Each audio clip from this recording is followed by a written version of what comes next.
Assalamualaikum warahmatullahi wabarakatuh. Hi everyone, how are you today? I hope you are in good mood with sunshine in your smile. Nah, sebelum memulai pelajaran hari ini, alangkah baiknya kita berdoa menurut agama dan kepercayaan masing-masing. Berdoa dimulai. Berdoa selesai. Nah, semoga kegiatan belajar kita pada hari ini berjalan dengan lancar. Amin. So, I hope our learning can be much more fun. Let's sing a fun song together. Galaxy Academy.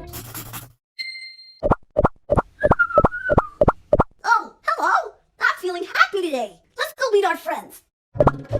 If you're happy and you know it, clap your hands. If you're happy and you know it, clap your hands. If you're happy and you know it and you really want to show it. If you're happy and you know it, clap your hands.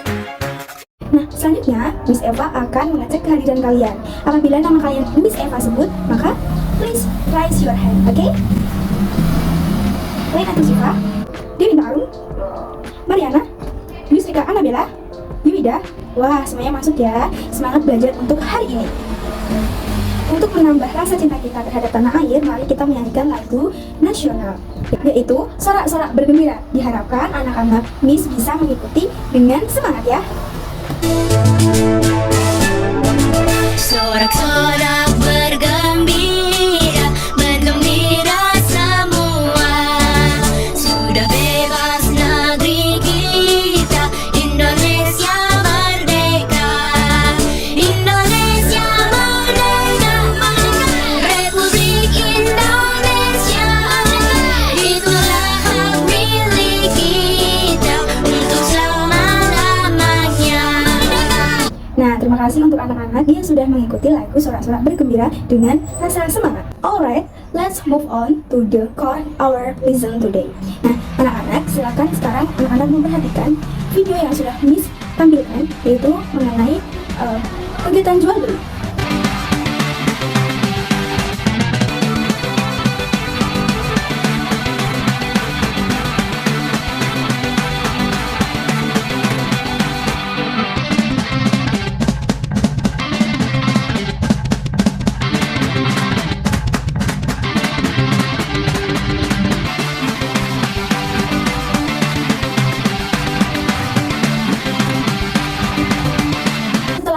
Kita melihat tayangan video tersebut, apa yang bisa kita pelajari dari tayangan video tersebut? Nah, video yang sudah ini tampilkan merupakan video tentang jual beli, di mana video tersebut menunjukkan si distributor ini membeli barang dari produsen kemudian dijual kembali hingga ke tangan konsumen.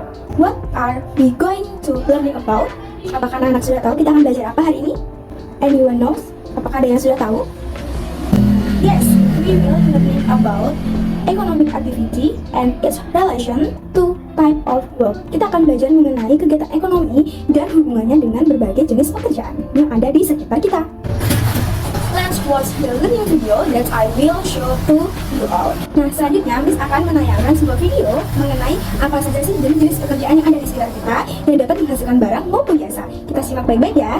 Pekerjaan dibedakan menjadi dua jenis, yaitu pekerjaan menghasilkan jasa dan pekerjaan menghasilkan barang. Pekerjaan menghasilkan jasa adalah suatu pekerjaan yang pelayanannya bisa dinikmati oleh orang lain. Pekerjaan ini tidak menghasilkan barang. Contohnya guru, dokter, tukang cukur rambut. Pekerjaan yang menghasilkan barang adalah pekerjaan yang menghasilkan suatu barang yang dapat digunakan oleh orang lain, misalnya petani, nelayan, peternak, pelukis, pengrajin, koki, dan sebagainya. Maka pencaharian penduduk di suatu daerah dapat berbeda dengan daerah lain. Hal itu dikarenakan setiap daerah memiliki lingkungan dan sumber daya alam yang berbeda. Nah, selanjutnya Miss akan menjelaskan mengenai kegiatan ekonomi dan juga kaitannya dengan jenis-jenis pekerjaan yang ada di sekitar kita. Apa itu kegiatan ekonomi? Ya, kegiatan ekonomi itu adalah suatu kegiatan yang dilakukan oleh manusia untuk mendapatkan barang atau jasa tertentu, dan kegiatan ekonomi ini juga dapat dikatakan sebagai kegiatan untuk mencapai kesejahteraan dalam kehidupan manusia. Lalu ada berapa sih jenis-jenis kegiatan ekonomi yang berlangsung? Jadi kegiatan ekonomi itu ada 3 jenisnya. Yang pertama kegiatan produksi, yang kedua distribusi, dan yang ketiga adalah konsumsi. Kegiatan produksi adalah kegiatan atau pekerjaan yang dapat menghasilkan atau menciptakan barang atau produk ataupun jasa. Nah, pelaku dalam kegiatan produksi ini kita sebut dengan produsen. Adapun jenis-jenis kegiatan dalam produksi ada beberapa. Yang pertama di bidang usaha ekstraktif, yaitu usaha atau kegiatan produksi yang bergerak di bidang pengambilan atau pemanfaatan sumber daya alam secara langsung tanpa diolah terlebih dahulu. Contohnya, mengambil ikan di laut, mengambil pasir di pantai, dan lain-lain. Yang kedua, bidang usaha agraris, yaitu kegiatan produksi yang bergerak di bidang pengolahan atau pengelolaan tanah, contohnya sawah dan juga kebun. Betul sekali. Yang ketiga, bidang usaha industri, yaitu kegiatan produksi yang bergerak di bidang pengolahan bahan mentah menjadi barang setengah jadi atau barang jadi. Contohnya, pengolahan kapas menjadi benang, kayu menjadi kertas, atau yang lainnya. Selanjutnya, bidang usaha perdagangan, seperti namanya, kegiatan produksi ini adalah bersifat untuk menambah nilai guna barang dengan menjual barang dari produsen ke konsumen atau dari pencipta ke pembeli. Contohnya, usaha agen, kemudian supermarket, toko kelontong, dan lain-lain. Terakhir adalah bidang usaha jasa, yaitu adalah kegiatan produksi yang bergerak di bidang jasa dan juga pelayanan. Contohnya, restoran, rumah sakit, kemudian bengkel, dan sebagainya. Kedua adalah kegiatan distribusi. Kegiatan distribusi adalah kegiatan di mana bertujuan untuk menyalurkan produk atau barang dan juga menyalurkan jasa kepada para konsumen yang akan memakai atau menggunakan jasa atau produk kita. Nah, pihak yang melakukan distribusi ini disebut dengan distributor. Jenis kegiatan distribusi juga bermacam-macam. Ada distribusi langsung, yaitu artinya dari produsen langsung ke konsumen. Kemudian distribusi semi langsung, artinya menggunakan perantara, yang perantara ini merupakan bagian dari si produsen. Dan yang terakhir adalah distribusi tidak langsung, yaitu distribusi yang menggunakan perantara ataupun agen ataupun makelar dan juga yang lainnya. Yang ketiga adalah kegiatan konsumsi, yaitu sebuah kegiatan yang dilakukan oleh konsumen dalam memakai, menggunakan, menghabiskan barang atau jasa dari produsen. Pelaku konsumsi ini disebut dengan konsumen. Contoh kegiatan konsumsi antara lain kita belanja, kemudian kita beli makanan di warung atau di warteg, kemudian kita menggunakan alat-alat elektronik, kemudian kita berobat ke puskesmas, ke rumah sakit, dan juga kegiatan yang lainnya yang dapat kita lakukan sehari-hari. Untuk jenis pekerjaan juga terbagi menjadi dua, yaitu menghasilkan barang dan juga jasa. Artinya kalau menghasilkan barang berarti ada produk atau barang yang dihasilkan. Contohnya pembuat batu bata, pengrajin, nelayan, tukang kayu, dan lain-lain. Sedangkan pekerjaan yang menghasilkan jasa itu berarti dia hanya memberikan pelayanan atau jasanya kepada konsumen. Contohnya tukang pijat, bengkel, kemudian tukang cukur, sopir, dan juga yang lainnya. Untuk jenis pekerjaan yang ada di perkotaan, kita bisa melihat ada dosen, guru, dokter, pilot, kemudian ada polisi, dan lain-lain. Sedangkan pekerjaan yang di pedesaan ini cenderung lebih ke petani, pengebun, kemudian nelayan, dan juga pengrajin. Nah, apakah ada pertanyaan?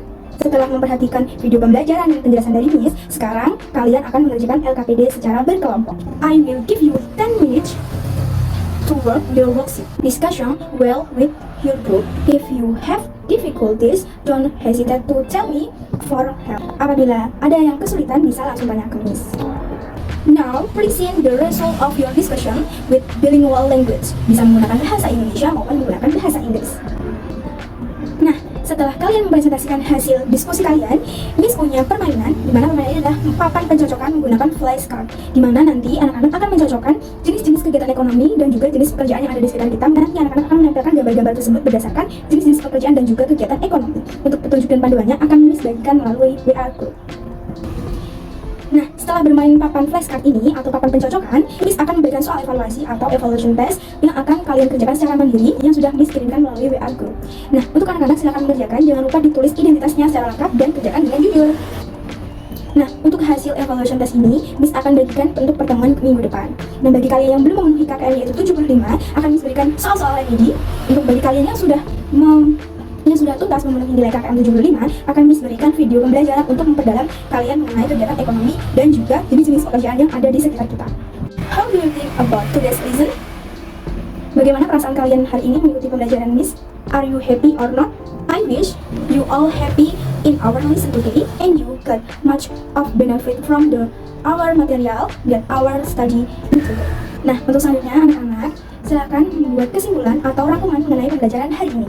Ya, kesimpulan pembelajaran hari ini adalah kita sudah belajar mengenai jenis kegiatan ekonomi, yaitu ada 3, produksi, distribusi, dan juga konsumsi, dan juga kaitannya dengan jenis pekerjaan yang ada di sekitar kita, baik yang menghasilkan jasa maupun menghasilkan barang, baik yang di perkotaan maupun di pedesaan. Nah, untuk kegiatan di rumah, silakan anak-anak buka dan pelajari halaman 117. Di sana ada teks bacaan yang bisa kalian pelajari, kemudian ada beberapa soal yang dapat kalian kerjakan. Apabila ada kesulitan, bisa langsung ditanyakan ke Miss melalui WA group. Nah, untuk pelajaran selanjutnya, kita akan belajar tentang alur kegiatan ekonomi, di mana mulai dari produsen hingga ke konsumen. Karena kegiatan pembelajaran kita buka dengan berdoa, maka kita tutup pembelajaran hari ini dengan berdoa juga. Berdoa menurut agama dan keyakinan masing-masing, berdoa dimulai. Berdoa selesai. Semoga ilmu yang kita belajar hari ini bisa bermanfaat untuk kita semua. Amin. Nah, untuk mengakhiri pembelajaran hari ini agar tetap semangat, Miss punya tepuk. Namanya tepuk the best. Miss contohkan ya. Tepuk the best. I am the best. You are the best. We are the best. I am the best. You are the best. We are the best. Nah, Sekian pembelajaran hari ini, semoga bermanfaat. Apabila ada kekurangan dan kesalahan, mohon maaf. Sekian, wassalamualaikum warahmatullahi wabarakatuh.